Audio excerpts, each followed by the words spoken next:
Assalamualaikum warahmatullahi wabarakatuh. Hai semuanya, saya Fahrian Sirina Basri dari kelas 8B.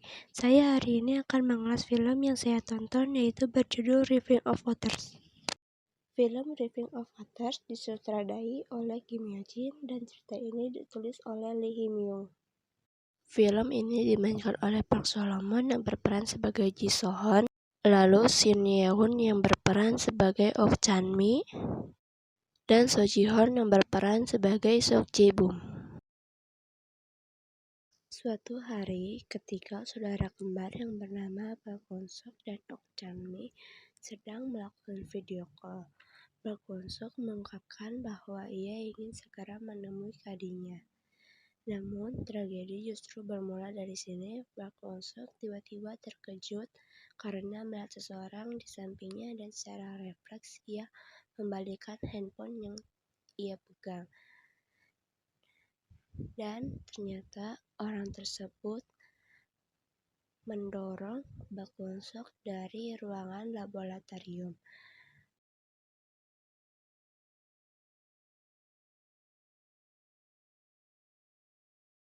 Ok Chang-mi tak tahu menahu apa yang terjadi pada kakaknya.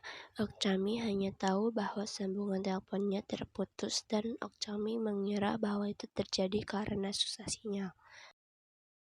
Namun, yang terjadi sebenarnya adalah Park Won-sok didorong oleh seseorang dan meninggal.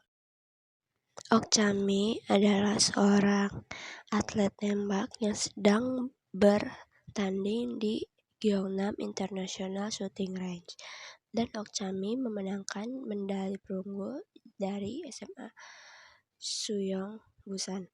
Sudah 3 hari, Ok Chan-mi tidak saling berkabar setelah panggilan terakhirnya. Ok Chan-mi merasa gelisah. Di sisi lain, ada Ji So-hun yang sedang bekerja di tempat bowling, dan dia juga teman satu sekolah Park Won-sok. Pada malam hari, ketika selesai bekerja, Ji So-hun pergi untuk menemui ibunya. Dan ketika di perjalanan pulang, Ji So-hun mengalami sakit kepala dan pada saat di lampu merah, Ji So-hun pingsan. Park Won-sok dan Ok Chan-mi adalah saudara kembar yang tinggal di panti asuhan. Dulu nama Park Won-sok adalah Ok Jang-yoo, namun pada saat diadopsi, nama dia diubah oleh orang tua angkatnya dan membuat mereka harus berpisah. Dan Park Won-sok dibawa oleh orang tua angkatnya ke Seoul. Hari berikutnya, Ok Chan-mi memutuskan untuk berkunjung ke saudara kembarnya yang berada di Seoul.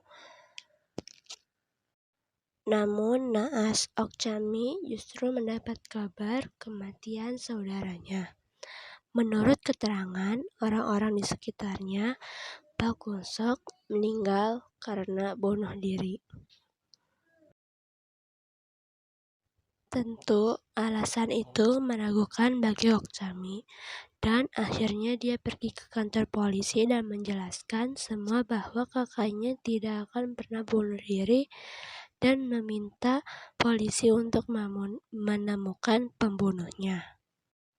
Ok Chan-mi pun memutuskan untuk pindah ke Seoul dan sekolah di tempat kakaknya sekolah untuk mencari pembunuh kakaknya itu. Ni Sok Jae-bum yang baru kembali ke sekolah karena dia mengalami koma selama 3 bulan.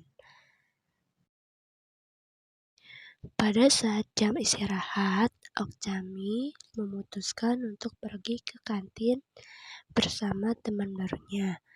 Dan Ok Chan-mi pun mulai menanya-nanyakan tentang Park Won-sok. Dan ternyata Park Won-sok sedang dekat dengan seseorang cewek yang bernama Oh Ha-jung. Pada saat pulang sekolah, Ok Chan-mi mencoba menelpon Hong Ha-jung. Namun ternyata ponsel Hong Ha-jung berada di Ji So-hun dan membuat Ok Chan-mi pun merasa heran. Okcami mulai mengikuti Jisohon dan ternyata Jisohon pergi ke rumah sakit untuk menemui dokter. Dokter bilang Jisohon mengidap tumor otak.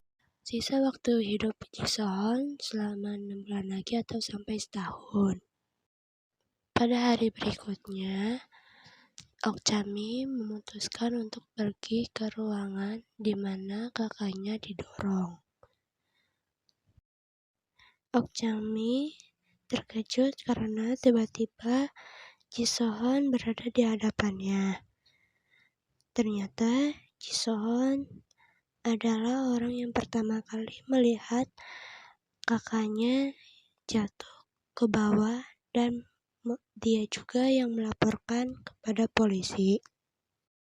Okcami bertanya kepada Jisohon bagaimana dia bisa melaporkannya kepada polisi, dan Jisohon menjawab pada saat itu Jisohon sedang memberi makan kucing dan Jisohon mendengar bunyi sesuatu yang terjatuh, dan ternyata itu adalah Pak Gonsok yang terjatuh dari atas.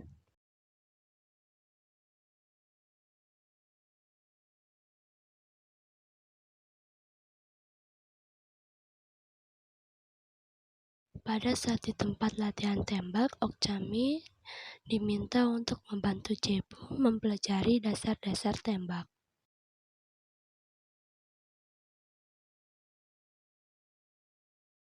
Dan Okcami pun mulai menjadi pelatih tembak Sok Jebum. Sok Jejun juga memiliki kepribadian ganda yang bernama Sok Jenan. Selama Okcami bersekolah di sekolah kakaknya, banyak kejadian aneh terjadi.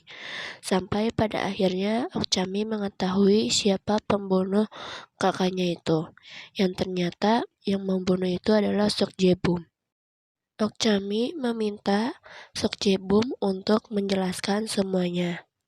Dan mengapa Sok Jebum bisa membunuh Park Won-sok.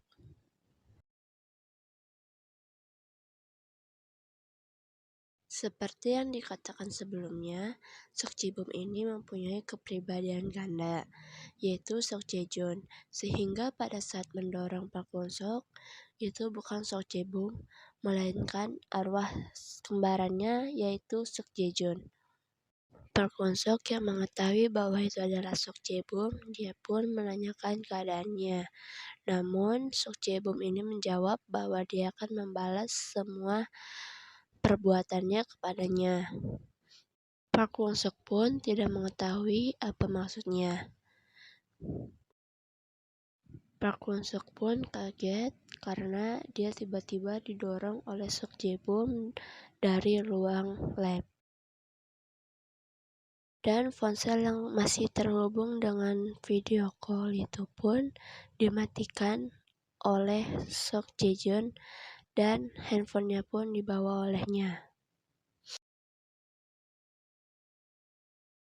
Sok Jebum pun mengatakan pada Okcami bahwa dia tidak menyadari perbuatannya dan dia juga bahkan tidak ingat telah mendorong Park Won-sok dari jendela dan baru ingat semuanya beberapa hari yang lalu.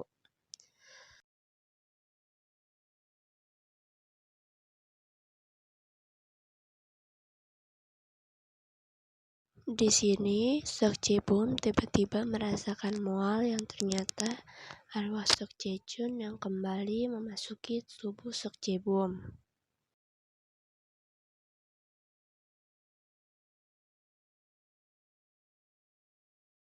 Okcami meminta untuk melepaskan Sok Jebum dan Sok Jejun pun mengatakan bahwa dia dan Jebum adalah orang yang sama. Tetapi Okcami mengatakan bahwa Jebum bukanlah iblis sepertinya. Dan Jejun kembali mengatakan bahwa semua ini salah Jebum. Okcami pun menjawab bahwa Jebum bukan orang seperti itu dan dia adalah pria yang baik. Dan Okcami tetap mempercayai Sok Jebum. Meskipun dia sangat sedih kehilangan kakaknya, tapi tidak ada yang bisa membawa kakaknya kembali. Ok Chami pun menyuruh Jejun untuk meninggalkan tubuh Sok Jebum karena hanya itulah yang hanya bisa dilakukan untuk saudaranya. Dan Sok Jejun pun keluar dari tubuh saudaranya itu, lalu Sok Jebum merasakan pusing, ternyata dia mengingat semua ingatannya yang hilang. Sok Jebum mengarahkan pistol yang sedang ia pegang ke kepalanya, yang membuat Ok Chami kaget. Tapi untungnya pistol tersebut cepat ditepis oleh Ok Chami dan membuat pelurunya melesat ke arah lain. Dan Sok Jebum pun menyesali semua perbuatannya yang ia buat dan dia pun dibawa ke kantor polisi. Ok Chami pun merasa lega karena semuanya telah terungkap.